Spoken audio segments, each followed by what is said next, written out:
On assignment, I, Billy, will be traveling to Kansas City to investigate the Superfan syndicate.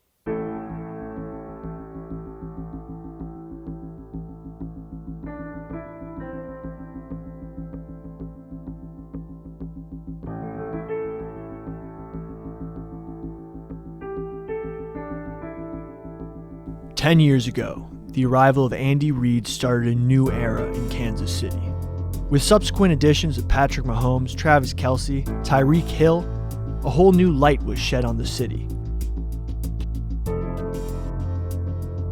The city, not actually in Kansas, historically known for barbecue, jazz, and fountains, got a new discovery with this newfound attention. Supernatural beings with the ability to be superhero or supervillain took on a greater role: Superfan. The lots of Arrowhead have become the stomping grounds of these beings. The cast of characters, the dark side and the light, make the tailgates have some of the same storylines as Gotham City. What started as a sideshow in Kansas City turned into the main event. Violence, grand larceny, adultery, drug use. On assignment, I, Billy, will be traveling to Kansas City to investigate the Superfan syndicate. I will try to infiltrate the Superfans and learn how exactly they work, how they think and operate, and what causes them to become entrenched in controversy. Did Red Extreme actually bang X Factor's baby mama? Was Chiefsaholic's bank robbery excursions at away games funding the entire Superfan syndicate? And how much meth was actually being consumed? In order to infiltrate the Superfan syndicate, we have to make minor costume alterations in order to fit in better. Also, much like the Narco Saints' folk hero status in Mexico, the Superfans are appreciated by Chiefs Nation for much similar life of crime. In order to fully infiltrate as a Superfan, we had to rob a bank for some tailgate cred. We're gonna, do some method acting. What would Chiefsaholic do? Well, Chiefsaholic would rob a bank. Ready? Oh, this is dumb.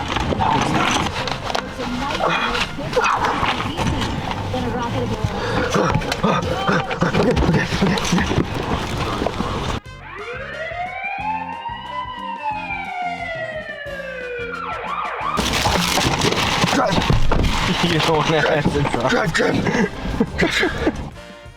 Much like when Saddam was taken out of power in Iraq, there was currently a power vacuum in the Arrowhead tailgate lots. Chiefsaholic was busted for bank robbery in Tulsa, Oklahoma. A high-ranking Superfan, probably a top 4 made guys in the syndicate, is currently incarcerated for a string of bank robberies perfectly lined up with Chiefs away games. This man was allegedly robbing banks in the same wolf mask he was wearing to games. So there was an open ecological niche in Arrowhead for a bank robbing wolf. Arriving to Kansas City, we first sought out Superfans the night before the game. The most die-hard tailgaters line up to secure their territory early the next morning. All right, first in line. Where are the Superfans? Are we the only Superfans? We literally were told that people would be lining up here since like 9 p.m. today, and we are the only ones here. So, we might as well just go to the stadium. So these are the real Superfans. These guys have been lined up since about 8:30. It's currently 12 a.m. on game day. They're looking for the prime real estate on the lot. M lot is the best lot from what we've heard between the Kansas City Royals, Kauffman Field, and Arrowhead. That in-between section is supposed to be prime real estate in the prime roaming territory of major Chief Superfans. That's where we saw the likes of X Factor, Red Extreme, and Chiefsaholic. That's where they made their money in their day. Those were their territories. So maybe we'll meet some of these Superfans. Hopefully we can hear what takes them to Arrowhead this early before the game. Why do they want that prime real estate? What are they really after?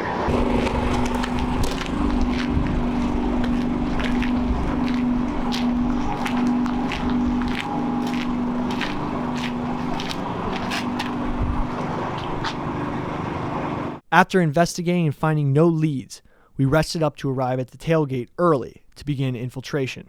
Through reconnaissance, we discovered a prime location to find some of the head honchos of the Superfan syndicate, Vandy Reed, a waterhole of sorts that Superfans flock to.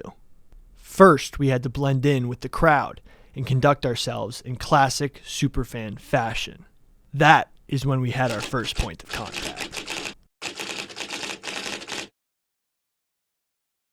The fake Andy Reid is like a soldier in the Mafia, lowest rank of Superfan due to there being so many of them. Andy, what inspired you to dress up like Andy Reid and start coming to games? Actually, a year after Andy came to Kansas City, some people were telling me I looked like him, so I should dress like him, so I have. Coming in as a Superfan, is there like territorialism between all the Superfans, or is everyone just pretty much a cohesive group? Oh, we all have fun together. Okay. We all have fun together. A lot of the different fans, like the one that was called X. Yeah. He knows where I sit. I know where his spot is. So we see each other all the time. So you know X Factor? Yeah. How much time do you spend with X Factor? Oh, we just talk for a little bit, maybe 4 or 5 minutes. Okay. After speaking with the low-ranking member of the syndicate, I was getting closer to finding out the truth about the controversy towards the top. After gaining the trust of low-ranking superfans and fans alike, we finally got approached by a higher-ranking superfan. Weird Wolf may hold the key to finding out the truth about Red Extreme and X Factor. What's up? We are here with Weird Wolf, and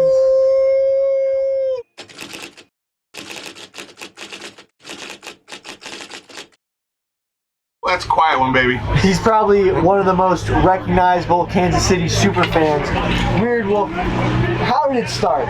Where was the Weird Wolf born?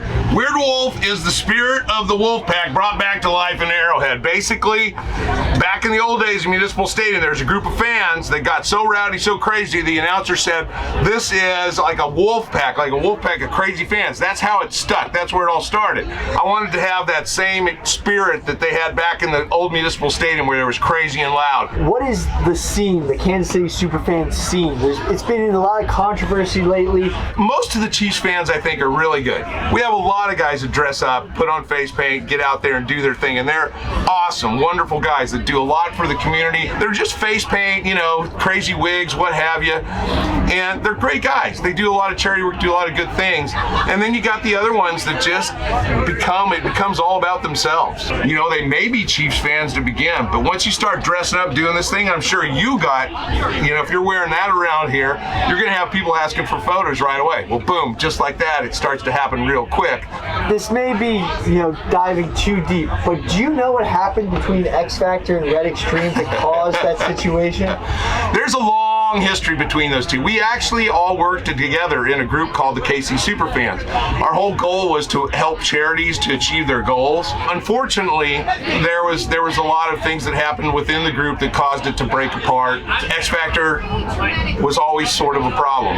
He has an amazing ego, a huge ego. He kind of drugged the group down a little bit to where we had to finally break it up and stop doing the things at the charity events that we were doing. So between him and Red Extreme was very frustrated with him. X Factor was just frustrated with Red Extreme for no reason. And it just built up and eventually led to what happened at Arrowhead. After our meeting with Weird Wolf, he gave us a lead as to where the man known as Red Extreme, who no longer attends many Chiefs games, was hiding out. It was time to get Red Extreme's side of the story after we heard X Factor's on a previous episode of Pardon My Take. I'm taking pictures and all of a sudden I see him running up the stairs and he looks like he's going to kill me for some reason. So I tried to grab his jersey just to talk to him, stop him. And yeah, that's when he threw the sucker punch. He's never hit me before in the past. So what you're saying is it was a sucker punch, not in the fact, like you saw it coming. It was a sucker punch in the fact that he had never hit you before. Do you know why he punched you? What maybe caused this for Red Extreme to sucker punch you while you were looking at him? He said somebody threw water at him. So, it wasn't you. No. Now, where does the bad blood stem from? What is the history there? Well, he literally was my best friend. I took him to do everything. I made him famous. Yep. Then he ended up sleeping with the mother of my child. And That's guy code. You can't do that. After covering thousands of miles, chasing countless leads, at long last, we had finally located the man formerly known as Red Extreme, and we were entering his humble abode to do a one-on-one interview. So we're here with Tim, formerly known as Red Extreme.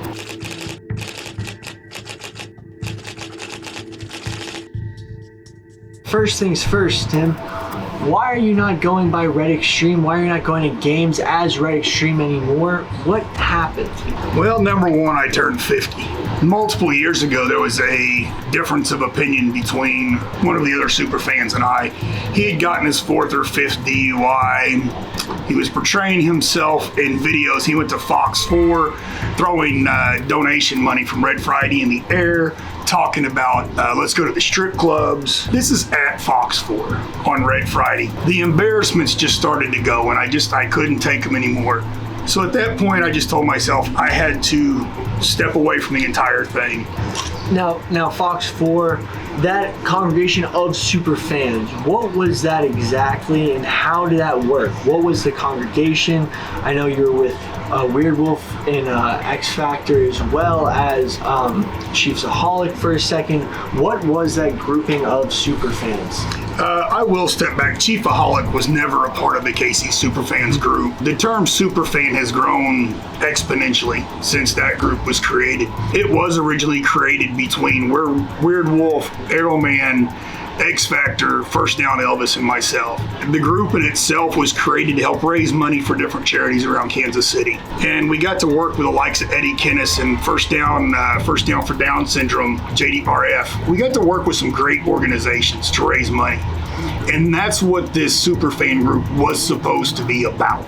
It went to some heads, alcohol became issues, drug became an issue. Honestly, it got to the point for me, I was okay being in the background. Going back to your and X Factor's relationship from the beginning, were you guys friends? Did you meet on the scene? At one point in time, yes, we were great friends. We went through a lot between the DUIs, the drugs, his behavior, the way he was treating other fans. Before I walked away, I did go after him in a parking lot. And he was so inebriated that when he got to the cop to tell them that I was chasing them, the cop told him he'd better get in his car and go home or he was going to jail. So as we go on and problems occurred, I started to notice probably 2 weeks before the Buffalo game last year that there was comments being made on Facebook about things were going to come to an end. And at first, I didn't understand what he was talking about because obviously he had been talking about he was going to retire due to COVID and he was going to walk away from it. So I didn't really know at first. And then I started getting messages from people that he had contacted them asking him to go to a game with him and basically attack me. So when he approached you in the video that many have seen, were you concerned for your own personal well-being? He came down the aisle. I'm going to say he was in row 14. And it happened to be with a friend of his family that he stopped at. And he took the lady's water bottle, took a drink of it, and threw it. When he threw the water bottle, it hit my wife in the back of the head. There's accusations by X Factor that you may have been involved with his child's mother. I can sit and say I didn't do it, and I didn't do it, and I didn't do it till I'm blue in the face. And as I said, Aaron and I have never, in any way, shape, or form, behaved in any type of inaccurate behavior. Like I said, her and I have never been in a room together without somebody else in it. Her boyfriend, my wife, my fiance. So there it was. We got our answers, and we got all sides of the story. But what did it all mean? Before all the controversy, I realized every Superfan began with one genuine purpose: to be a part of the team that brought so much joy and happiness to Kansas City. Although many of these Superfans' careers ended in controversy, they all began in the same place, wanting to be a part of the happiness and joy that the Kansas City Chiefs have brought to the community in recent years. I haven't had to buy a beer in this stadium in 9 years. Do you think that is why a lot of these Superfans keep doing it? Well, what happens with me is people will come running up and go, "Can we get a picture with you?" And I'll tell them, "Well, I was looking for a beer." And they go, "We'll get that for you." A lot of these individuals walk the lots with a sense of purpose, bring smiles to children, and laughs to adults. For me, becoming a super fan wasn't about being a super fan. It was about doing something to help the team win the game. If I could get the crowd to be a little bit louder by dressing up, getting their attention, getting them to stand up and be crazy and loud, even when we're losing, then that's why I was there for that point. Going to these games and being a part of a community filled a hole many of these super fans didn't even know was there. Superfan being to me it was a family. It was a different family. It's just like for me now, I have my Harley riding family and I have my football fan family. Being a super fan is a community that's a little different because you raise money for charities in different manners. You are using what some people want to claim is an alter ego as a method to help raise money. For me, it was about mentoring the kids and being there for them.